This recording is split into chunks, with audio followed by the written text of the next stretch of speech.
بسم اللہ الرحمن الرحیم۔ السلام علیکم ناظرین، آپ دیکھ رہے ہیں حافظہ وائس یوٹیوب چینل۔ ناظرین، ایک ایسی قوم جس پر اللہ تبارک و تعالی نے اپنا دردناک عذاب نازل فرمایا اور اس قوم کے تمام لوگوں کو بندر بنا دیا۔ اس قوم کے لوگ کون سا ایسا گناہ کرتے تھے جس کی وجہ سے اللہ تبارک و تعالی نے ان پر دردناک عذاب نازل فرمایا، اور یہ لوگ بندر بننے کے بعد کتنی دیر زندہ رہے، اور پھر ان کو کس قدر دردناک موت آئی۔ جب یہ لوگ بندر بن گئے تو یہ لوگ اپنے عزیز و اقارب کو دیکھ کر ان سے کیا کہتے تھے، اور کیا آج کے دور میں پائے جانے والے بندر اسی قوم کی نسل میں سے ہیں؟ ان تمام تر سوالات کے جوابات قرآن و حدیث کی روشنی میں آج کی اس ویڈیو میں ہم آپ کو بتائیں گے، لہٰذا آپ سے گزارش ہے کہ ہماری اس ویڈیو کو اینڈ تک ضرور دیکھیے گا۔ انسانوں کے بندر بننے کی ابتدا حضرت داؤد علیہ السلام کے دور سے ہوئی۔ اس واقعے کا پس منظر کچھ یوں ہے۔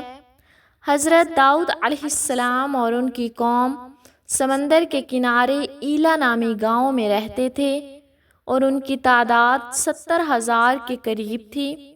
یہ قوم بڑی ہی خوشحال تھی اور اللہ تبارک و تعالی کی فرما بردار قوم تھی۔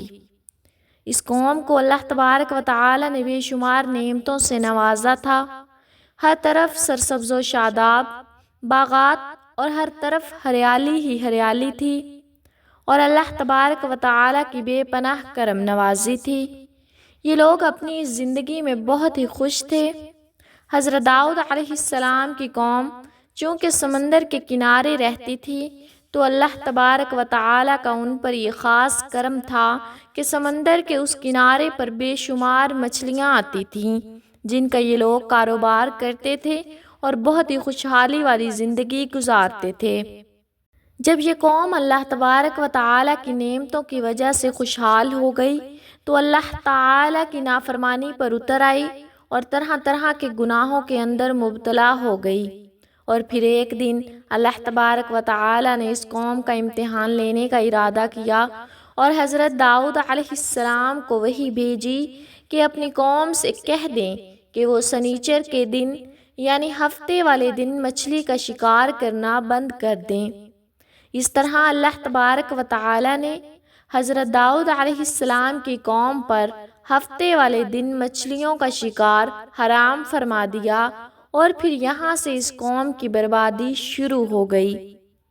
حضرت داؤد علیہ السلام نے اپنی قوم کو بتایا کہ اللہ تبارک و تعالی نے ہفتے والے دن مچھلیوں کے شکار کو حرام قرار دے دیا ہے، تو وہ لوگ بہت ہی زیادہ پریشان ہو گئے، اور ساری قوم سر جوڑ کر بیٹھ گئی، کیونکہ ہفتے کا دن ہی وہ دن تھا جس میں مچھلیاں وافر مقدار میں آتی تھیں اور خود بخود کنارے پر آ جاتی تھیں، اور باقی دن ایسے تھے کہ بہت کم اور نہ ہونے کے برابر مچھلیاں پکڑی جاتی تھیں۔ اس قوم کا گزر بسر چونکہ مچھلیوں کے شکار پر تھا، اس وجہ سے اللہ تبارک و تعالی کا یہ حکم سن کر یہ قوم پریشان ہو گئی۔ یہ نہیں جانتے تھے کہ اللہ تبارک و تعالی کی طرف سے یہ ایک آزمائش ہے۔ پھر ایک دن شیطان نے ان کو وسوسہ ڈالا کہ سمندر سے نالیاں نکال کر خشکی میں بڑے بڑے حوض بنا لیے جائیں۔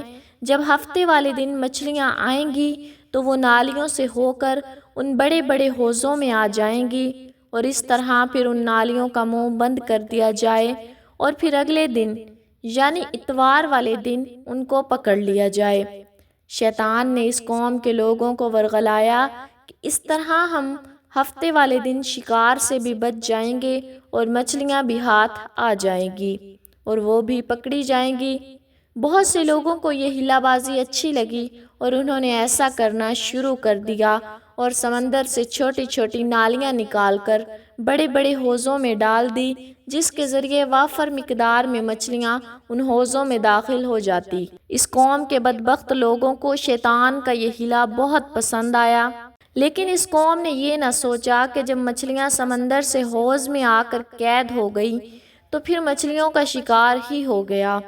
اس لیے یہ شکار بھی ہفتے والے دن ہی قرار پایا جو اللہ تبارک و تعالی نے حرام قرار دیا تھا۔ اس موقع پر یہودیوں کے 3 گروہ ہو گئے۔ کچھ لوگ ایسے تھے جو شکار کے اس شیطانی حیلے سے منع کرتے تھے اور ناراض و بیزار ہو کر شکار سے باز رہے، اور کچھ لوگ اس کام کو دل سے برا جان کر خاموش رہے، لیکن انہوں نے شکار نہ کیا اور دوسروں کو منع بھی نہ کرتے تھے، بلکہ یہ لوگ منع کرنے والوں سے یہ کہتے تھے کہ تم لوگ ایسی قوم کو نصیحت کرتے ہو جنہیں اللہ تبارک و تعالی عنقریب ہلاک کرنے والا ہے اور ان پر اپنا دردناک عذاب نازل فرمانے والا ہے۔ اور اس قوم کے کچھ لوگ ایسے تھے جو سرکش اور نافرمان لوگ تھے، جنہوں نے اللہ تبارک و تعالی کے حکم کی اعلانیہ مخالفت کی اور شیطان کی حیلے بازی کو مان کر ہفتے والے دن شکار کرنے لگے۔ یہ لوگ اللہ تبارک و تعالی کے حکم کی کھلم کھلا مخالفت کرتے اور ہفتے والے دن مچھلیوں کا شکار کر کے ان کو کھایا کرتے اور بیچا کرتے۔ پیارے ناظرین، حضرت داؤد علیہ السلام کی قوم کے 12,000 ایسے نافرمان افراد تھے جو منع کرنے کے باوجود بھی ہفتے کو ان نالیوں کے ذریعے شکار کرتے رہے۔ حضرت داؤد علیہ السلام نے ان 12,000 نافرمانوں کو اللہ تبارک و تعالی کے عذاب سے ڈرایا کہ وہ اللہ تبارک و تعالی کی اس نافرمانی سے باز آ جائیں، لیکن وہ لوگ باز نہ آئے اور کھلے عام شکار کرنے لگے۔ چنانچہ وہ لوگ جو اس بات کو برا جانتے تھے، ان لوگوں نے اپنے اور ان نافرمانوں کے درمیان ایک دیوار کھڑی کر دی، جس کی ایک طرف وہ 12,000 نافرمان رہتے تھے اور دوسری طرف وہ لوگ تھے جو شکار سے باز رہے۔ حضرت داؤد علیہ السلام نے اپنی اس قوم کے نافرمانوں کو بارہا سمجھایا، لیکن یہ لوگ اپنی نافرمانی سے باز نہ آئے اور اسی طرح اللہ تبارک و تعالی کی نافرمانی کرتے رہے اور شکار کرتے رہے۔ پھر ایک دن حضرت داؤد علیہ السلام نے غضبناک ہو کر شکار کرنے والوں پر لعنت فرما دی۔ اس کا اثر یہ ہوا کہ ایک دن خطا کاروں میں سے کوئی بھی اپنے گھر سے باہر نہ نکلا۔ یہ منظر دیکھ کر کچھ لوگ ان کی دیواروں پر چڑھ گئے تاکہ معلوم ہو سکے کہ وہ لوگ کس حال میں ہیں۔ جب ان لوگوں نے ان نافرمانوں کو دیکھا تو وہ سب کے سب بندر کی صورت میں مسخ ہو چکے تھے۔ اللہ تبارک و تعالی نے ان کی نافرمانی کی وجہ سے ان پر اپنا دردناک عذاب نازل فرمایا اور ان کو انسانوں سے بندر بنا دیا۔ جب لوگ ان مجرموں کا دروازہ کھول کر ان کے گھر میں داخل ہوئے تو وہ بندر اپنے رشتہ داروں کو پہچانتے تھے اور ان کے پاس آ کر ان کے کپڑوں کو سونگھتے، ہزاروں کی طرح روتے تھے، لیکن وہ کچھ بول نہ سکتے تھے۔ اللہ تبارک و تعالی کے ان نافرمان بندر بن جانے والے لوگوں کی تعداد 12,000 تھی۔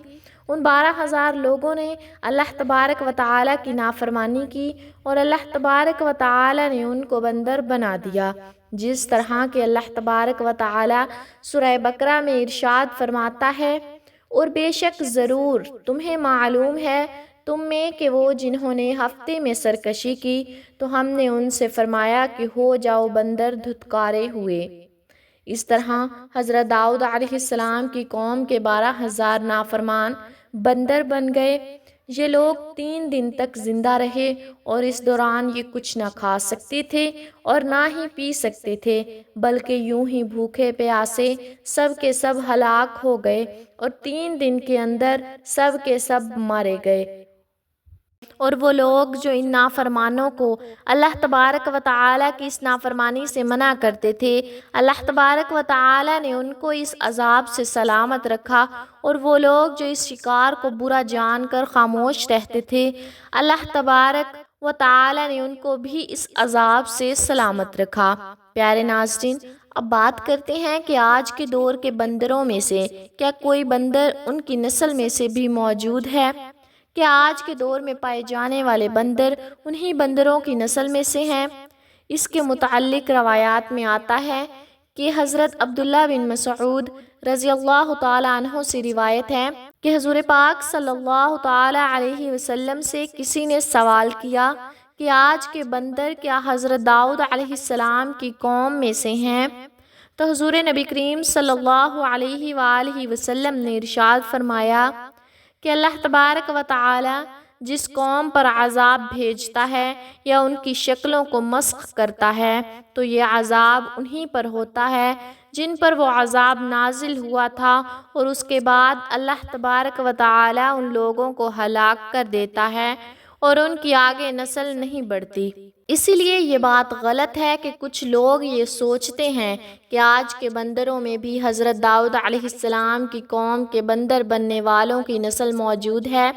ایسا کچھ بھی نہیں ہے، وہ لوگ صرف اور صرف 3 دن زندہ رہے اور اس کے بعد سب کے سب ہلاک ہو گئے، اور اللہ تبارک و تعالی نے اس قوم کے نافرمانوں کو صفحہ ہستی سے مٹا دیا۔